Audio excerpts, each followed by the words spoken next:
The zoanthids that I'm going to be adding to the garden. This is an ever-evolving garden.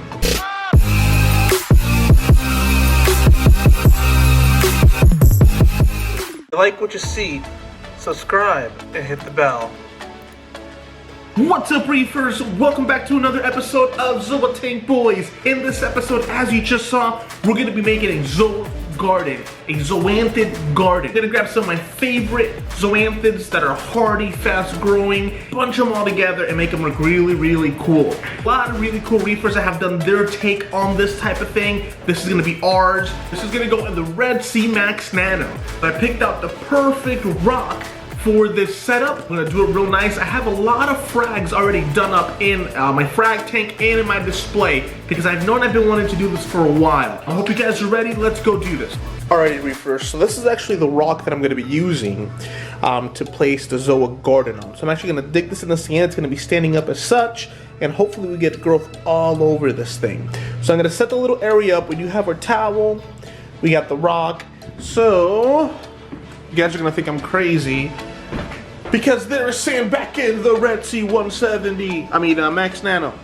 The reason there is sand back in this reef tank is super simple. So the reason I took it out was when I transferred the tank, I transferred all the bad stuff that was originally there that I didn't know about, from bacteria to God knows how much craziness. So I redid the scape. I think it looks really cool. The clowns are loving it. And now this tank is actually ready to take off. So it's actually going to go in this corner right here. We're going to move this coral, so we're going to have both of the corals over there, and this is where everything's going to go. The zoanthids that I'm going to be adding to the garden. Now this is an ever-evolving garden, okay? These are the ones that are going to go in it immediately. Bam Bams. If you guys know Bam Bam zoanthids, they're super hardy and they're fast growers. So I'm definitely going to add some Bam Bam zoanthids, some scrambled eggs. I love scrambled eggs. Crazy pop. Nice and yellow and blue polyps. I'm also going to be adding some nirvanas. Apart from nirvanas, I'm going to be adding some Bob Marleys. Add some of the green, some of the those nicer colors. I'm going to be adding some Pandoras. I might add, let's think what else. I might add some Super Saiyans. Everybody loves Super Saiyans. And let's think.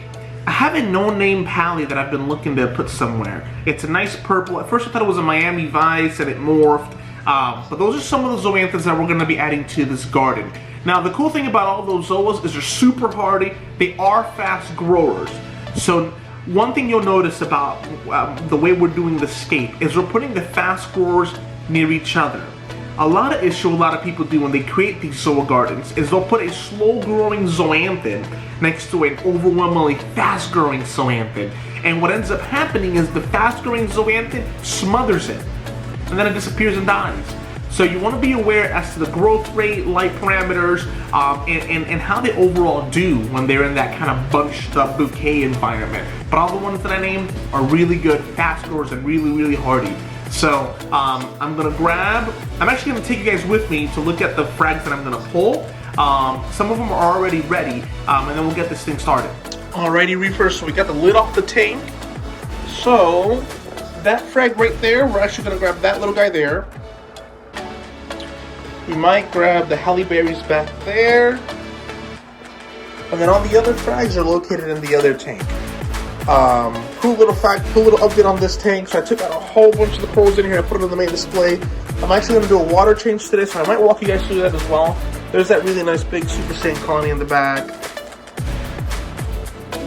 So let's grab those frags and get going.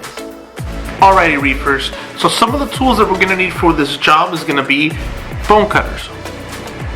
Why? Because some of these frags are going to have the stump removed.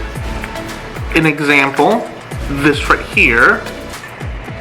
So you're gonna have to remove some of this to glue it flush into here, or some of them might have excess glue or whatnot, so you want to have a strong pair of bone cutters so you can chomp away. Apart from that, you also want to have your preferred glue. So this is my preferred glue. I buy it in the jugs. They do sell them in the smaller aluminum packets, but those do break and leak everywhere. I've had this bottle forever. Alright guys, so here we have the frags that we're going to be using. Now this rock is going to be facing out like this. So we want to be aware of how we put these frags on the rock. The Bam Bams. So I want to put these in an area where they'll have a lot of room to grow. So I know Bam Bams like to grow fast. So I'm probably going to glue them in this angle here. So essentially, I'm going to grab my bottle of glue. You don't want to put too much glue, so more like a dollop. Some of these will have excess glue because this actually came off the rock. So a small little dollop of glue. Let's get that focus. Nothing too much. Alright. And I want to just put it on there as such.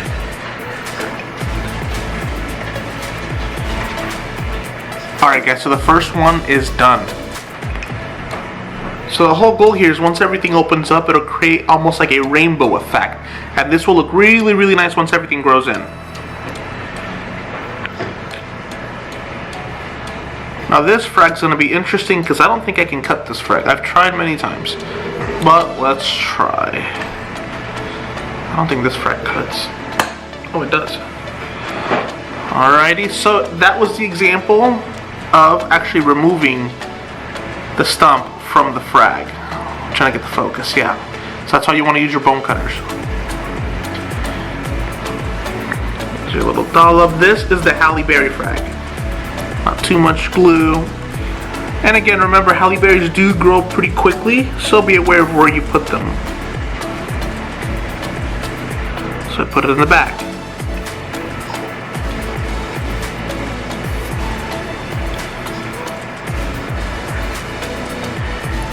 Now I don't have the set spray, so I'm pretty much putting all these, letting them sit for a second, then I'm going to put them in the water, and that should cure everything. So next is going to be scrambled eggs. This guy grows pretty quickly.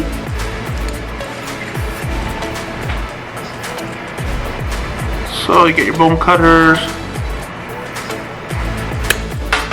give it a squeeze, and now you have a flat frag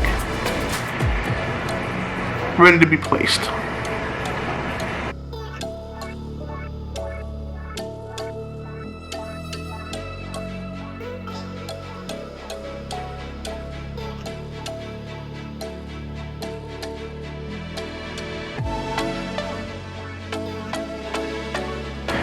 Here we have a Nirvana frag. Let's see if that makes it get a better focus. So this has a couple polyps, about 3 polyps. Same thing, touch your bone cutters. There we go.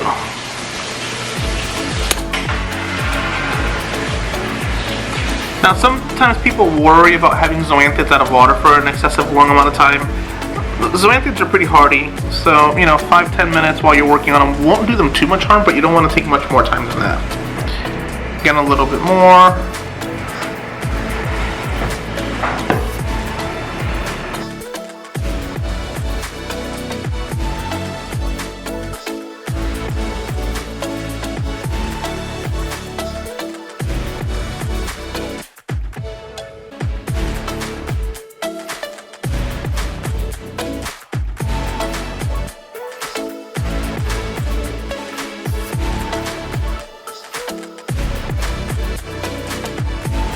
So all the zoanthids are glued there. 1, 2, 3, 4, 5, and 6 frags on the back.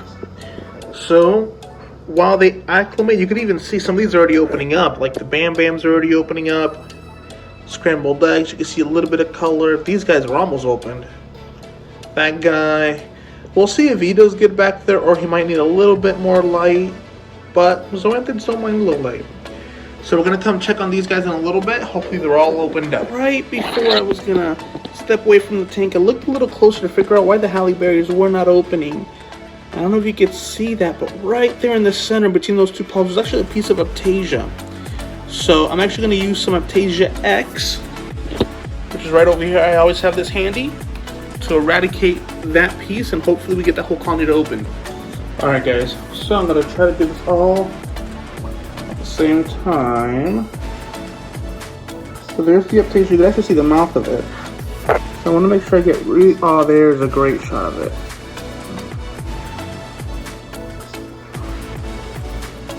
There we go.